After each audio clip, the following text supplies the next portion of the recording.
इस कार्यक्रम के पुण्यार्चक हैं तार की गली, मोती कटरा, नमक मंडी, रोशन मोहल्ला एवं मथुरा शैलियाँ। आयोजक आगरा दिगंबर जैन परिषद एवं श्री दिगंबर जैन शिक्षा समिति। दर्शकों सादर जय जिनेंद्र, मैं हूं शेफाली जैन और आप सभी का स्वागत है जिनवाड़ी चैनल पर। कार्यक्रम की श्रृंखला में आज हम लेकर आए हैं उत्तर प्रदेश के आगरा में चल रही पार्श्व कथा में 12 अगस्त को यानी 9वें दिन की पावन झलकियों को। विदित हो कि ये कथा संत शिरोमणि आचार्य श्री 108 विद्यासागर जी महाराज के परम प्रभावक शिष्य अरहम योग प्रणेता पूज्य मुनिश्री प्रणम्य सागर जी महाराज एवं पूज्य मुनिश्री चंद्रसागर जी महाराज के मुखार बिंद से प्रतिदिन भक्तों को श्रवण कराई जा रही है, जहां जैन अजैन सभी भक्त इस कथा को श्रवण कर लाभ ले रहे हैं। परम पूज्य संत शिरोमणि आचार्य श्री विद्यासागर जी महाराज के परम प्रभावक शिष्य पूज्य अरहम योग प्रणेता मुनिश्री प्रणम्य सागर जी महाराज एवं मुनिश्री चंद्र सागर जी महाराज उत्तर प्रदेश के आगरा में विराजमान हैं, जहां 4 अगस्त से आरंभ 11 दिवसीय भगवान पार्श्वनाथ चरित्र कथा का वाचन चल रहा है। 12 अगस्त को पार्श्व कथा का शुभारंभ सुंदर मंगलाचरण के साथ किया गया। वामानंदन तुमको वंदन रखते सबकी लाज, सबके स्वामी अंतर्यामी पूरन कीजिए काज, कीजिए काज, पूरन कीजिए काज। मन में तीर्थंकर पदधारी, मदमोहन तेरी छवि अति प्यारी। मन में तीर्थंकर पदधारी, मदमोहन तेरी छवि अति प्यारी। विघ्न विनाशिया राह दिखैया, तारनहार मेरे तुम ही केवैया। तुमसे बड़ा कहाँ कौन सांवरिया, श्री पार्श्व भगवन जग जन जिनेश्वर, हे विकरागी अरिहंत देवा। कथा सुनने का अवसर मिले तो श्रावकों के कर्ण में अमृत रस घुल जाता है। और चतुर्मास में ये कथा इस बार हमारे नगर आगरा में हो रही है।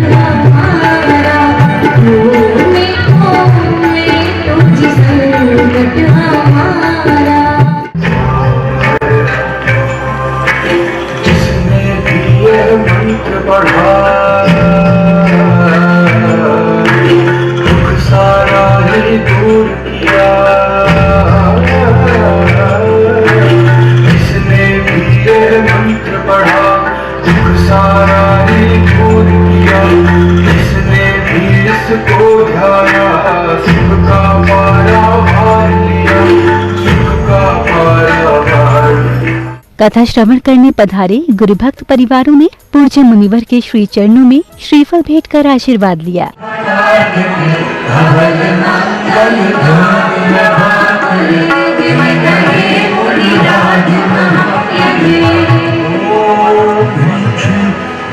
साक्षात विराजमान श्री 108 ब्रह्म सागर जी महाराज के चरणों में श्रीफल निर्पालती स्वाहा। इस दौरान यहाँ पधारे अतिथि एवं आयोजक कमेटी ने आचार्य श्री के चित्र का अनावरण कर दीप प्रज्वलित किया।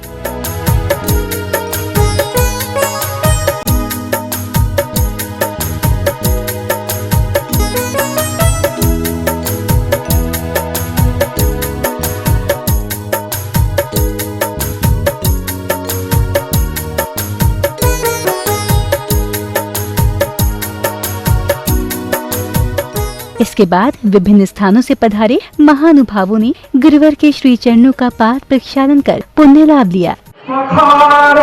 इनके चरणों को बहाकर प्रेम की गंगा, पखारो इनके चरणों को बहाकर प्रेम की गंगा, बिछा दो उन पर बालिकों को।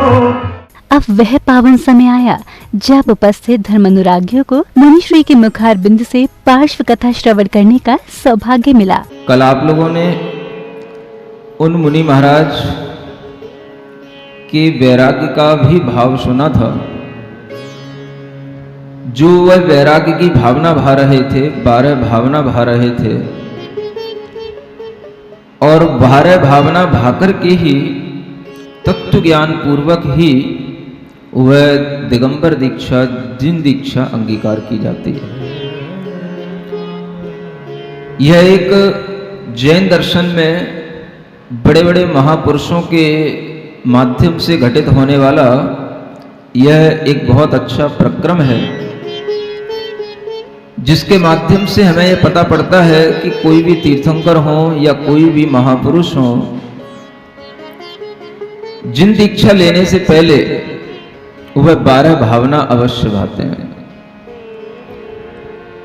भावनाओं के माध्यम से उन्हें रियल और अनरियल के बीच का एक भाव पैदा होता है, और उन भावनाओं के माध्यम से उन्हें तत्व की बहुत ही निकटता प्राप्त हो जाती है। आत्म तत्व की निकटता की प्राप्ति के लिए ही ये 12 भावनाएं भाई जाती हैं। भावनाओं को भाने से हमारा दिमाग, हमारे विचार जो बाहर की ओर दौड़ रहे होते हैं, वो शांत होकर के हमारे निकट आ जाते हैं, और हम अपने आत्मा के काफी निकट होते हैं जब हम 12 भावनाओं के माध्यम से अपने मन को शांत करते हैं, शुद्ध बनाते हैं।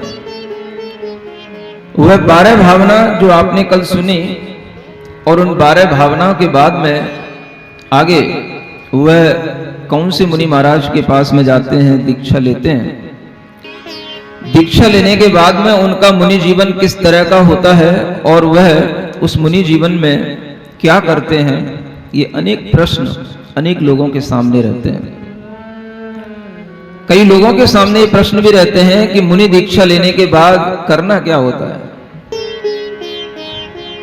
जब आपको इसी प्रश्न का समाधान नहीं मिलेगा तो फिर आपको वो कभी समझ नहीं आएगा कि मुनि दीक्षा लेने के बाद क्या करना होता है। इससे भी बड़ा प्रश्न वहां खड़ा हो जाता है कि भगवान बनने के बाद क्या करना होता है।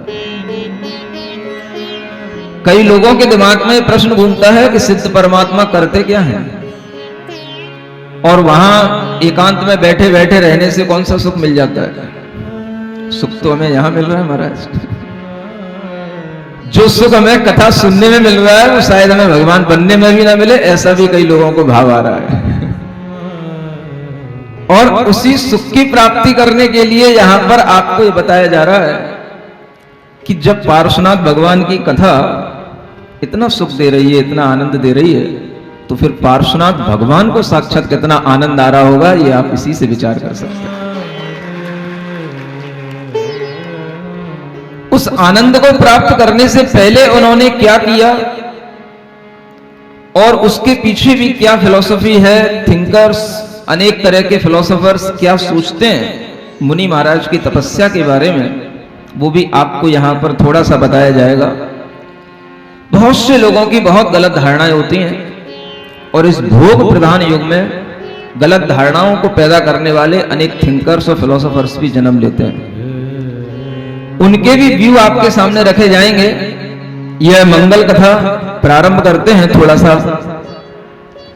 मंगल भवन अमंगल हारी, पारस जगत हितकारी, सुख संपत सब ही घर आवे, पारस कथा पवित जन गावे, इह विधि भूप भावना भाय, हितोद्यम चिंत्यो मन लाय, सरसो मोह ममत निर्वाणी, उद्योगीर धीरज उद्धारी, जेठे सुत को दीनो राज, आप चले शिव साधन काज, सागर दत्त मुनि सुरभास, संजम लियो तजी जग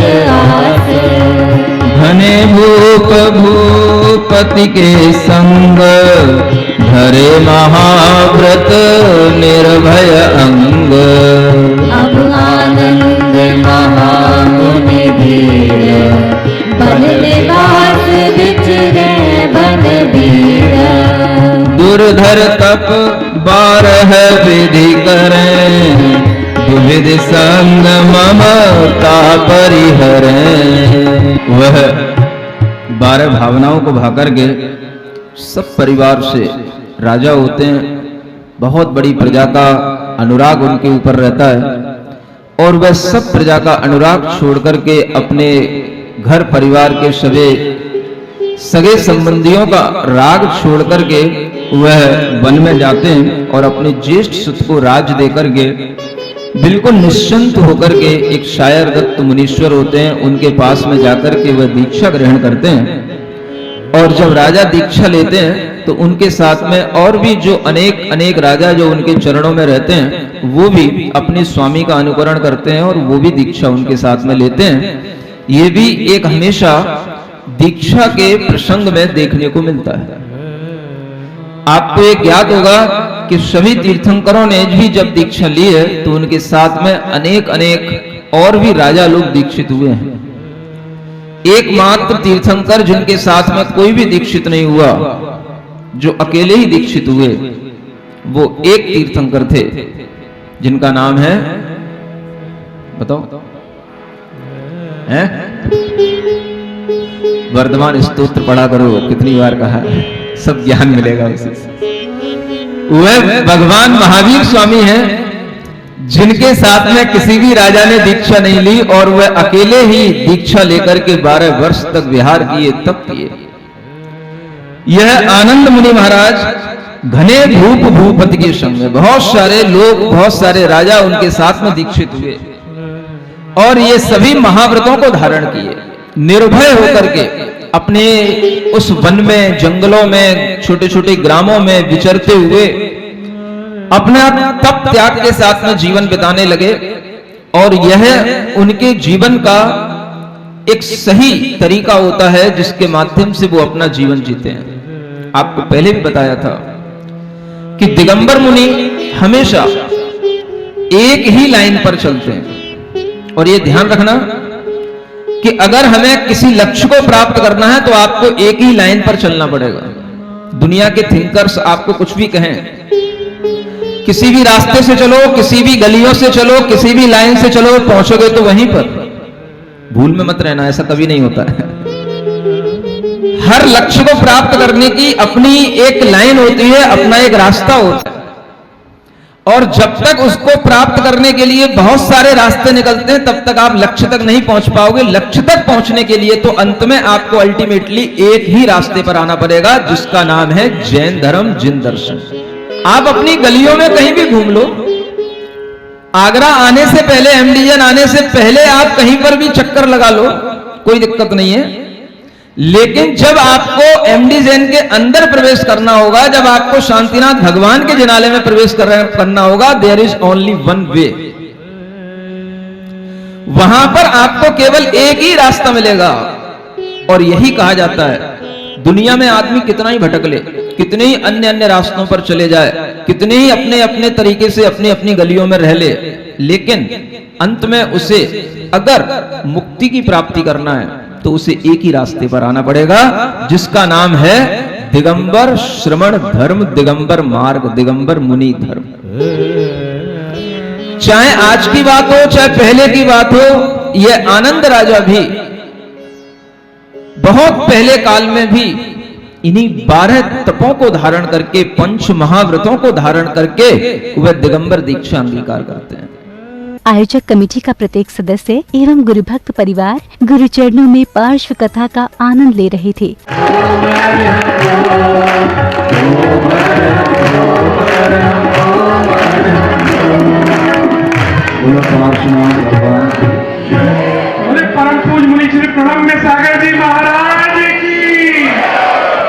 आयोजक आयोजक कमेटी की ओर से आगंतुकों का स्वागत सम्मान किया गया। सम्मान पाने के बाद गुरुवर से आशीष ग्रहण किया। सम्मान की श्रृंखला में ये पल सभी के लिए गौरवान्वित भरा था।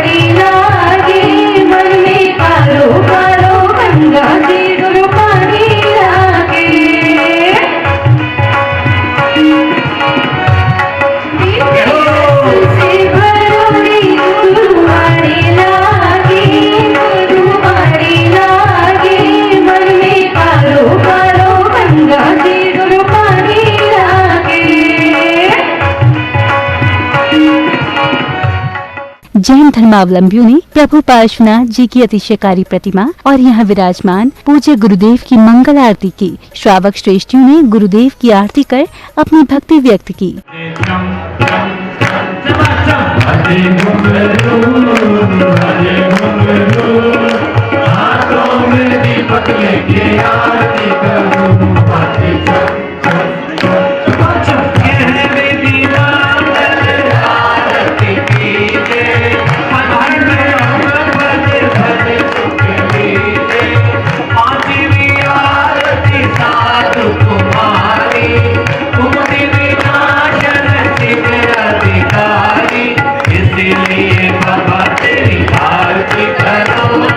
अर्घ पद को पानी गुरुवर मेरा अर्घ समर्पित है।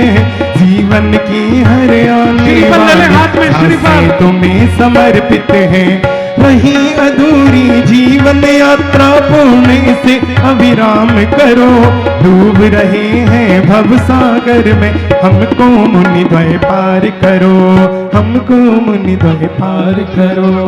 ओम रह साक्षात विराजमान परम पूज्य मुनि श्री प्रणम सागर जी परम पूज्य मुनि श्री चंद सागर जी महाराज के चरणों में अनर्घ पद प्राप्त है। अर्घम नर्वपाम थी। जबलपुर नगर विराजमान तिनके पावन जल कमलों में अनर्घ पद प्राप्त है। अर्घम नर्वपाम थी।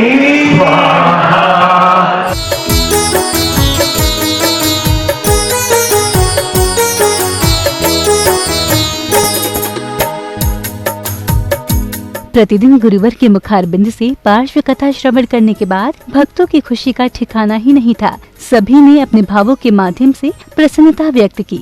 आज तप के ऊपर महाराज जी ने बताया कि कितने प्रकार के तप होते हैं और कितने प्रकार के त्याग होते हैं और उनका क्या क्या लाभ मिलता है हमको जीवन में। और ऐसा नहीं है कि साधु ही कर सकते हैं, श्रावक भी इन तपों के सहारे, व्रतों के सहारे अपना जीवन सुधार सकते हैं। और हम योग प्रणेता गुरुवर प्रणम सागर जी महाराज के सानिध्य में पिछले कई दिनों से यहाँ पर पार्श्व कथा का आयोजन किया जा रहा है और लोग बहुत मंत्रमुग्ध होकर, पूरे शहर में इसकी चर्चा है और लोग बहुत झूम के नाचते हुए गाते हुए इस कथा का आनंद ले रहे हैं। महाराज जी ने बनाया कि 4 प्रकार के तप होते हैं। उन्नोदय तप होता है, प्रवचन तप होते हैं। तो उस तप का और आज का जो पुण्यार्जक था वो मोती कटरा शैली थी। मोती कटरा शैली की तरफ से बहुत ही सुंदर मंगलाचरण प्रस्तुत किया गया। उसके बाद मोती कटरा की बालिकाओं ने बहुत ही सुंदर नृत्य का प्रस्तुतिकरण किया गया, जो कि अहरम योग के ऊपर से है। दर्शकों भी आप देख रहे थे कि किस प्रकार आगरा के इस वर्षा योग में जिन शासन की प्रभावना हो रही है, जहां प्रतिदिन भक्तों को पार्श्व कथा श्रवण करने का अवसर मिल रहा है। इस पावन श्रृंखला में अभी समय होता है आपसे विदा लेने का। शीघ्र ही हम उपस्थित होंगे कथा की अगली श्रृंखला में। आप देखते रहिए जिनवाड़ी चैनल। जय श्रीनेंद्र। इस कार्यक्रम के पुण्यार्चक थे तार की गली, मोती कटरा, नमक मंडी, रोशन मोहल्ला एवं मथुरा शैलिया। आयोजक आगरा दिगंबर जैन परिषद एवं श्री दिगंबर जैन शिक्षा समिति।